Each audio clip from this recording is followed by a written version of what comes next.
ক্ষমতা পেয়েই চমক নিয়ে হাজির হয়েছেন প্রধানমন্ত্রী তারেক রহমান। তিনি কি সত্যিই নিজের পকেটের টাকায় কেনা তেল দিয়ে গাড়ি চালাচ্ছেন? সরকারি প্রোটোকলের সেই চেনা দাপট কি তবে অতীত হতে চলেছে? জাতীয় সংসদ নির্বাচনের পর সরকার গঠন করেই প্রধানমন্ত্রী তারেক রহমান এমন কিছু সিদ্ধান্ত নিয়েছেন যা সবাইকে অবাক করে দিচ্ছে। বিশেষ করে ভিআইপি কালচার বা ভিআইপিদের চলাফেরার যে চিরাচরিত দৃশ্য আমরা দেখে অভ্যস্ত, তাতে বড় ধরনের পরিবর্তনের দেখা মিলছে। এসব কি শুধুই চমক নাকি অন্য কোনো পরিকল্পনার অংশ?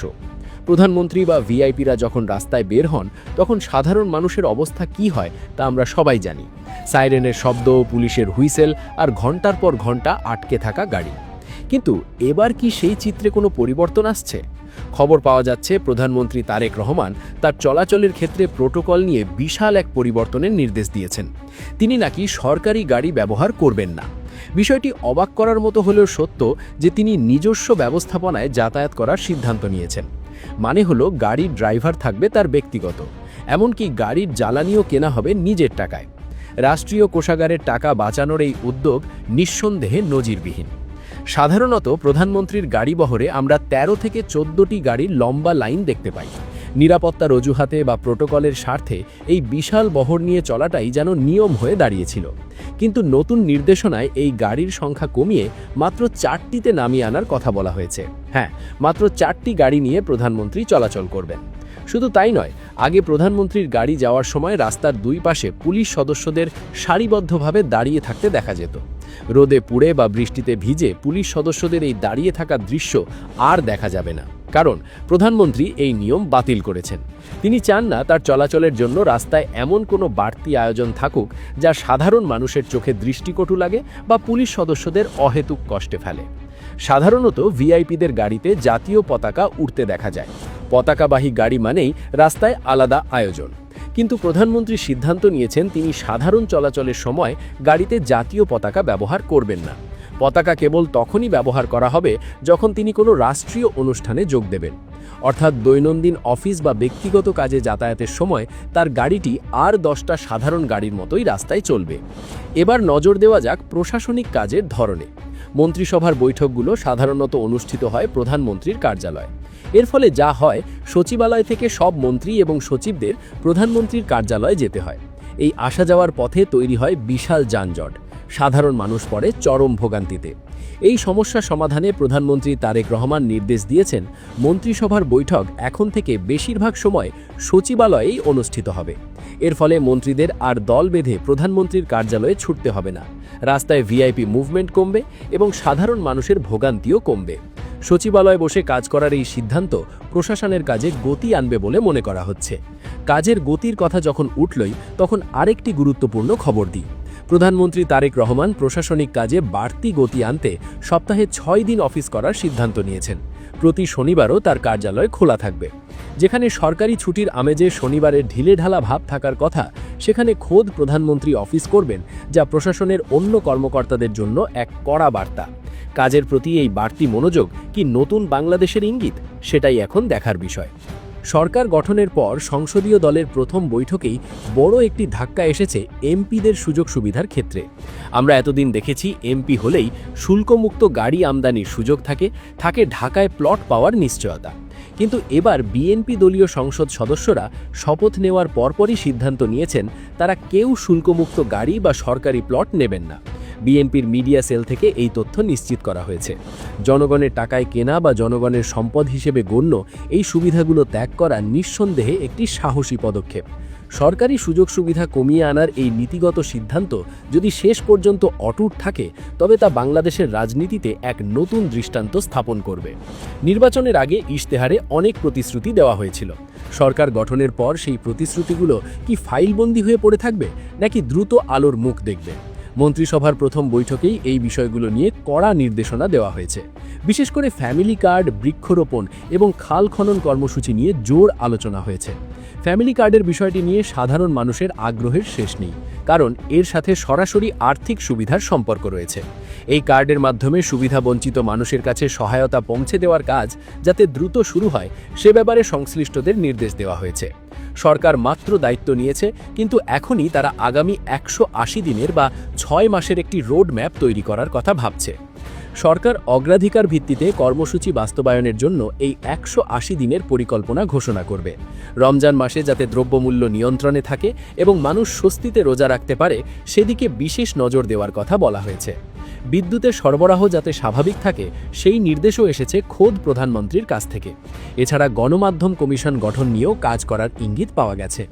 মন্ত্রিসভার অন্য সদস্যরাও বসে নেই। পররাষ্ট্রমন্ত্রী শামা ওবায়েদ জানিয়েছেন, জনগণ যে ম্যান্ডেট দিয়েছে বা বিশ্বাস স্থাপন করেছে তা পূরণে প্রতিটি মন্ত্রণালয়কে কার্যকর ভূমিকা রাখতে হবে। অন্যদিকে শ্রম এবং কর্মসংস্থান ও প্রবাসী কল্যাণ মন্ত্রণালয়ের দায়িত্বে থাকা নুরুল হক দুর্নীতির বিরুদ্ধে কঠোর অবস্থানের কথা বলেছেন। তিনি স্পষ্ট করেছেন যে তার মন্ত্রণালয়কে দুর্নীতির প্রভাবমুক্ত রেখে দৃশ্যমান উন্নয়ন করতে হবে। মাত্র কয়েক কার্যদিবসের মধ্যে নেওয়া এসব সিদ্ধান্ত অনলাইন অফলাইন সব জায়গায় আলোচনার ঝড় তুলেছে। যদিও এসব কতটুকু বাস্তবায়িত হবে সেটাই দেখার বিষয়। সবচেয়ে বড় প্রশ্ন হলো ফ্যামিলি কার্ড নিয়ে। নির্বাচনী প্রতিশ্রুতি অনুযায়ী পবিত্র ঈদ উল ফিতরের আগেই এই কার্ড বিতরণের সিদ্ধান্ত নিয়েছে সরকার। কৃষি ও খাদ্যমন্ত্রী আমিন উর রশিদ জানিয়েছেন, খুব দ্রুতই এই প্রক্রিয়া শুরু হবে। সম্প্রতি ফ্যামিলি কার্ড চালুর কর্মসূচি চূড়ান্ত করার জন্য আন্তঃমন্ত্রণালয় সভা অনুষ্ঠিত হয়েছে, যেখানে সভাপতিত্ব করেছেন তারেক রহমান নিজেই। এই সভায় ঠিক করা হয়েছে যে কাদের হাতে সবার আগে এই কার্ড তুলে দেওয়া হবে। সিদ্ধান্ত অনুযায়ী প্রাথমিকভাবে হতদরিদ্র নারীদের এই ফ্যামিলি কার্ড দেওয়া হবে। এখন প্রশ্ন হলো, কার্ডে কত টাকা থাকবে? জানা গেছে, কার্ডধারীরা এর মাধ্যমে নগদ 2000 থেকে 2500 টাকা পর্যন্ত আর্থিক সহায়তা পেতে পারেন। বর্তমান বাজারের অবস্থায় এই টাকাটা নিম্ন আয়ের মানুষের জন্য ঈদের আগে বড় একটি স্বস্তি নিয়ে আসবে। তবে সারা দেশে একযোগে এই কার্ড দেওয়া হবে কিনা তা নিয়ে কিছু প্রশ্ন ছিল। মন্ত্রী জানিয়েছেন, প্রাথমিক পর্যায়ে নির্দিষ্ট কিছু অঞ্চলের মানুষের মধ্যে এই কার্ড বণ্টন করা হবে। অর্থাৎ পুরো দেশে একসাথে শুরু না করে ধাপে ধাপে এগোনোর পরিকল্পনা নেওয়া হয়েছে। এই ফ্যামিলি কার্ড প্রকল্পটিকে সুষ্ঠুভাবে বাস্তবায়নের জন্য একটি শক্তিশালী কমিটিও গঠন করা হয়েছে। 2 জন মন্ত্রী ও 2 জন উপমন্ত্রী সহ মোট 15 জন সদস্যের এই কমিটির নাম দেওয়া হয়েছে ফ্যামিলি কার্ড প্রধান সংক্রান্ত মন্ত্রিসভা কমিটি। এই কমিটির প্রধান হিসেবে থাকছেন অর্থমন্ত্রী। কমিটিকে আগামী 24শে ফেব্রুয়ারির মধ্যে একটি প্রাথমিক প্রতিবেদন জমা দেওয়ার নির্দেশ দেওয়া হয়েছে। কমিটি ঠিক করবে ফ্যামিলি কার্ডের ডিজাইন কেমন হবে এবং যারা টাকা পাবেন তাদের কিভাবে নির্বাচন করা হবে। এছাড়া মন্ত্রিপরিষদ সচিব সহ 7টি মন্ত্রণালয়ের সচিবরা এই কমিটিতে আছেন। তাদের কাজ হলো জাতীয় পরিচয়পত্র এবং ন্যাশনাল হাউসহোল্ড ডেটাবেস ব্যবহার করে একটি নির্ভুল তালিকা তৈরি করা, যাতে প্রকৃত হতদরিদ্র মানুষই এই সুবিধা পায়। এবার আসা যাক রমজানের বাজার পরিস্থিতির কথায়। রমজান মাস এলেই আমাদের দেশে জিনিসপত্রের দাম বাড়ার এক অঘোষিত প্রতিযোগিতা শুরু হয়। বিশেষ করে মাছ, মাংস, দুধ আর ডিমের দাম সাধারণ মানুষের নাগালের বাইরে চলে যায়। এই কষ্ট লাঘব করতে তারেক রহমান এবার বড়সড় উদ্যোগ নিয়েছেন। রমজানের নিম্ন আয়ের 10 লাখ পরিবারকে সুলভ মূল্যে প্রোটিন বা আমিষের চাহিদা পূরণের আওতায় আনা হবে।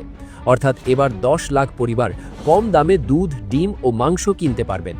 এর জন্য রাজধানীর উত্তরা, আজিমপুর, মিরপুর সহ 25টি স্পট বা জায়গায় বিশেষ বিক্রয় কেন্দ্র বসানো হবে।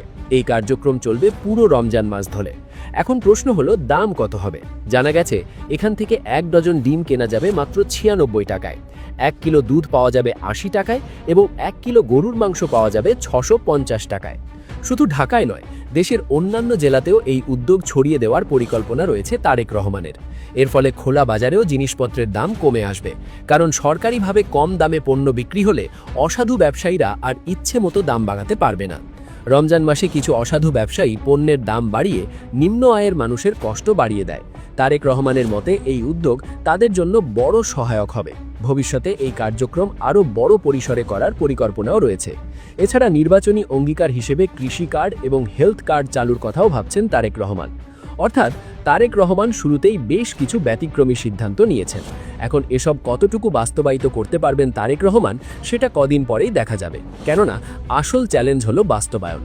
অতীতেও আমরা অনেক ভালো ভালো উদ্যোগের কথা শুনেছি, কিন্তু মাঠ পর্যায়ে গিয়ে আর তা সঠিকভাবে বাস্তবায়িত হয়নি।